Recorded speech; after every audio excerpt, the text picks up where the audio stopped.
Olá pessoal, a primeira questão que a gente vai fazer, ela é de sólido de revolução, que ela é limitada por duas regiões, que é aqui do x ao quadrado menos 4x, e a segunda aqui é y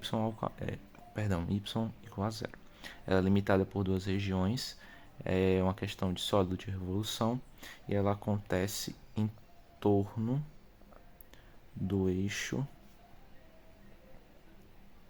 y igual a 1. Então ela acontece em torno desse eixo. E vamos lá. Primeira coisa que nós devemos entender é que quando a gente tem uma função y igual a zero, ela acaba sendo assim, ó, dessa forma, né? Ela acaba tomando o eixo x para ela, porque ela não tem mais para cima, ela não é igual a 1, igual a 2, então ela acaba sendo assim, tomando todos os pontos aqui de x. Se uma função, como é o caso aqui que ela vai acontecer, é em torno do eixo y igual a 1, o que vai acontecer ela vai ser assim, ó. Quando eu tenho uma função aqui, que é o meu zero, eu delimito que aqui é 1. Se uma função é y igual a 1, ela só vai fazer assim, ó. Ela acaba como se fosse igual ao eixo x, né? Porque eu não tenho nenhum ponto aqui. Se eu tivesse algum ponto aqui, ela seria assim, né? Ó, dessa forma. Mas ela não é, porque ela não tem nenhum ponto. Então ela acaba tomando o x aqui, o eixo x aqui. Bom, esse é o primeiro passo, a gente tem que saber. Para a gente poder entender como fazer questões assim. Segundo passo é que quando eu quero resolver uma questão desse tipo, eu tenho que saber quais são os pontos em que a função ela vai aonde a região ela é limitada, os pontos em que ela vai ser intersectada. Então ela fica assim. Para mim saber esboçar o gráfico, eu tenho que pegar essa primeira função, x ao quadrado menos 4x, eu tenho que igualar a zero. Para mim saber quais os pontos, né, que esse gráfico de equação quadrática ele vai pegar no gráfico. Então, x ao quadrado menos 4x ele é igual a zero se e somente se. Vamos lá. Aqui eu não vou fazer Bhaskara porque não tem necessidade. Qual o procedimento sem o Bhaskara? O que eu vou fazer aqui é colocar o x em evidência, porque o x ele está tanto presente aqui no x ao quadrado como no menos 4x. Então ele fica assim, ó, x que multiplica x menos 4. Por quê? Porque x é x, x ao quadrado, menos 4x. Então isso aqui é igual a zero, mas é se somente se o x ele pertencer a 0 e 4. Por que 0 e 4? Porque se o x for 4, 4 menos 4 dá 0, e multiplicando tudo por 0, a função é 0. Se for 0, acontece a mesma coisa. Então aqui eu já tenho o meu gráfico, né? Perceba que eu só fiz um porque o y já é igual a 0. Essa aqui é a minha outra função. Então ela ficaria assim, ó, no gráfico. Fazendo o gráfico aqui. Ela tem os pontos 0 e 4, aonde ela vai pegar. Mas uma outra coisa que nós devemos saber é que quando nós temos uma função quadrática, a gente tem que analisar qual é a concavidade dela. Então, se o a, que aqui nesse caso é o x, que eu estou chamando de a, se o a ele for maior que zero, ele tem uma carinha feliz, né? Como a gente sabe já lá do ensino médio. Se o a é menor que zero, a carinha fica triste dessa forma. Então a concavidade dela é para cima, que é a concavidade dela para baixo. Então aqui a concavidade é para baixo. Então aqui ele pega no ponto 0 e ele pega no ponto 4. Só que tem um outro porém. Aqui eu já tenho as minhas duas funções com y igual a 0 e a minha função x ao quadrado menos 4x pegando nos pontos 0 e 4. Só que tem um outro porém, né, que ela gira em torno do eixo y igual a 1. Então o eixo y igual a 1 é esse. Não é mesmo? Posso determinar aqui. Então ela vai rotacionar em torno desse eixo, sendo y igual a 1. Então ela rotaciona bem aqui. Pronto, nós já temos nosso gráfico e nós sabemos qual é a área da região ômega. Qual é? A área do volume aqui. É esse, ó. Por quê? Ela está sendo limitada por duas funções, x ao quadrado menos 4x e y igual a zero.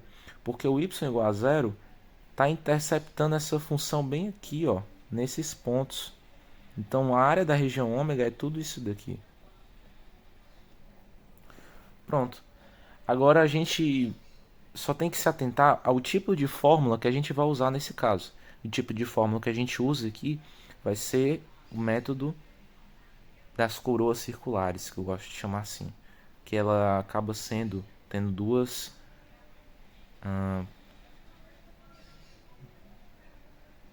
circunferências aqui. E a gente quer saber a área desse tirando de dentro. Que ele está rotacionando aqui.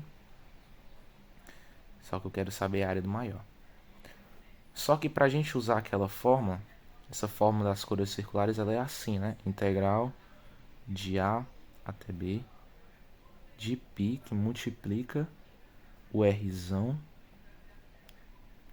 isso ao quadrado, menos o Rzinho ao quadrado.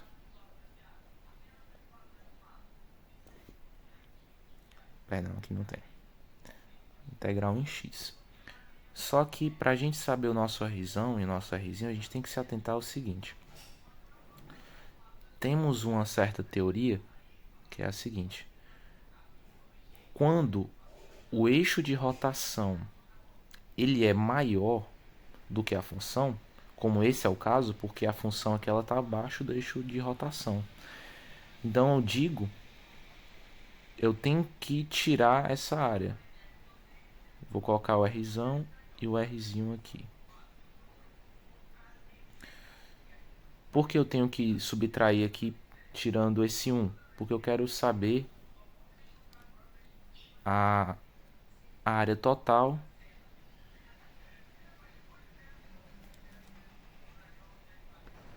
Então a gente tem que tirar subtraindo pela função aqui. Porque aqui o eixo ele é maior do que a função. Se, por exemplo, o eixo de rotação ele fosse menos 1, ele ficaria abaixo, concorda? Então nesse caso, por exemplo, se fosse menos 10, né? Para a gente poder usar essa função aqui pelo menos. Se o eixo de rotação fosse menos 10, negativo, então a gente saberia que a função aqui ela é maior do que o eixo de rotação. Então, se caso a função viria no começo, ao invés de ser 1, seria a função menos o eixo da rotação. Seria dessa forma. Ok? Então, dito isso, a gente vai aqui determinar quem é a função maior e quem é a função menor. Para isso, a gente pode fazer o seguinte. Nós podemos escolher um certo x, independente de onde seja, onde ele esteja, mas que esteja dentro desse intervalo, que a gente vai definir através dele quem é a função maior e quem é a função menor. Por exemplo, daqui até aqui, que é a função y igual a zero, ele vai ser o meu rzinho. Por quê? O rzinho ele sempre vai ser a função que é a menor, que chega mais rápido até o 1. Porque isso aqui vai demorar mais, né? Ela é bem mais distante do 1. Então aqui eu já sei, se eu pegar daqui até aqui, aqui eu vou ter o meu Rzão. Então o Rzinho é a função, é 1 menos 0, né? Porque a função é 0. E a gente já pode dizer que ela é 1. E a função maior, que demora mais tempo aqui para chegar até o 1, é essa daqui, né? Que é menos x ao quadrado mais 4x, né? Já estou fazendo aqui as mudanças de sinal, tá? Então ficaria menos x ao quadrado. Ali que era menos 4x, menos com menos já vira mais aqui, já estou fazendo direto. Então vamos lá. Então ela fica a integral de π, né? O π só que a gente sabe Até coloquei o π aqui. Coloquei. Então a gente sabe aqui que o π, eu já vou colocar logo ele fora, porque eu não quero atrever a colocar o π aqui dentro da integral.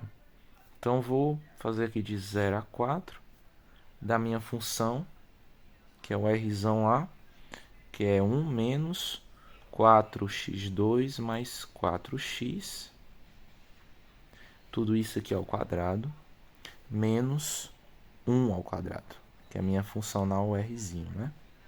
O rzão, o rzinho. Feito isso,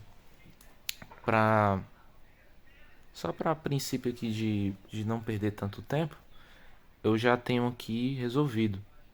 Então vamos lá. A integral de π de 0 a 4 de x à quarta menos 8x3 mais 14x2 mais 8x mais 1. Isso daqui eu já estou resolvendo essa função ao quadrado, certo? Eu estou colocando tudo aqui para agilizar. Menos 1 ao quadrado, que é a outra função ali. Tudo isso em x. Só que essa minha integral eu vou resolver. A gente sabe que pelo teorema fundamental do cálculo, que a gente sempre vai aumentar mais um, né? Soma mais um aqui em cima, no denominador também. Então vai ficar π vezes essa função, que é x à quinta, né? Somando mais um, sobre 5, menos 8x à quarta sobre 4, mais 14x à terceira sobre 3, mais 8x2 sobre 2. E aqui eu vou cortar, né? Porque não me importa. Porque esse daqui não me importa, né? Porque mais 1 menos 1 é igual a 0. Então, não importa. Então, essa é a integral de 0 até 4. Tô fazendo os cortes aqui porque tá dando uns probleminhas, mas vai dar certo.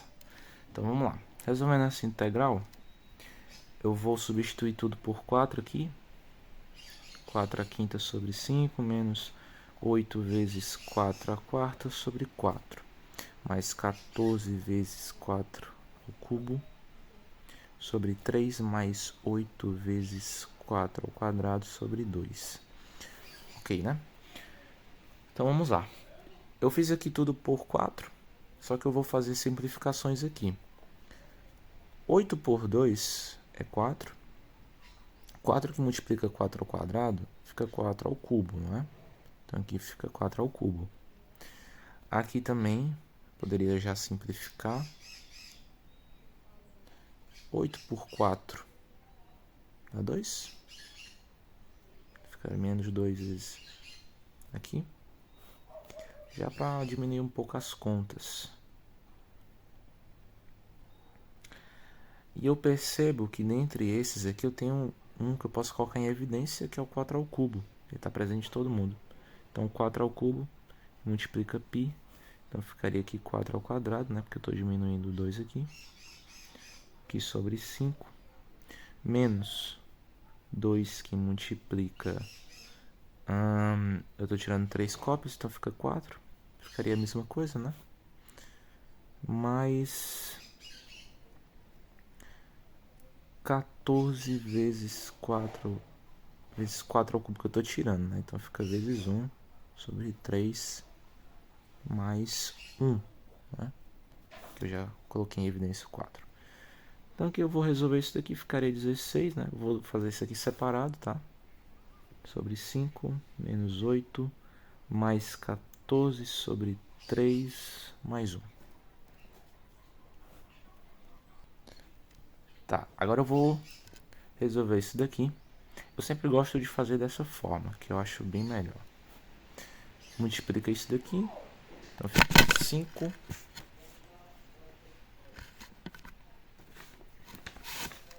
Fica errando aqui. Multiplica por isso aqui, fica 5. 16 vezes 1 dá 16, menos 40. E aqui também, ó, por 3, 14, né? 14 vezes 1, 3 vezes 1. Pronto. Eu vou já resolver isso daqui e deixar pronto. Então vamos lá. 16 menos 40, eu tenho menos 24 sobre 5. Mais aqui 14 mais 3, eu tenho 17 sobre 3. Resolvendo isso daqui, pelo mesmo método, multiplica isso aqui embaixo, fica 15. Multiplica isso por isso, fica menos 24 vezes 3, que dá menos 72. Multiplicando isso por isso, dá 85. 72, menos 72 mais 85, eu fico com 13. 13 sobre 15. Tenho o meu resultado, agora eu volto aqui, né? Eu volto para cá. O 4 ao cubo, ele é 64, então já vou colocar bem aqui 64 pi, que multiplica 13 sobre 15.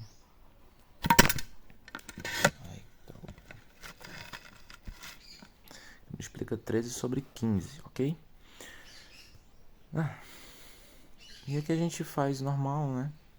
64 vezes 13, já vou colocando logo o resultado, dá 832 sobre 15 vezes o π.